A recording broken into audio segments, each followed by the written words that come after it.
I have a BMW Fender repair.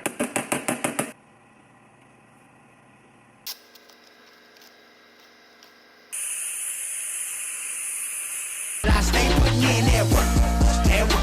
Everything I get, I murk. You can tell by the way I walk, I ain't just talking about it. I stay putting in that work. Everything I get, I murk. You can tell by the way I walk, I ain't just talking about it. I stay putting in that work. Alright, now I'm down in our aluminum shop this morning. I have a BMW Fender repair. Nothing crazy, just has a dent right here. And aluminum tends to want to crack easily, so it has a crack going across the bottom right here. I have to weld up.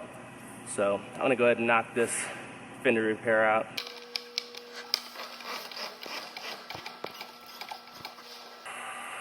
Anytime straightening aluminum, you have to put heat to it, warm it up, because it doesn't like to move like steel does unless it's warm. You don't have to get it super hot, just warm.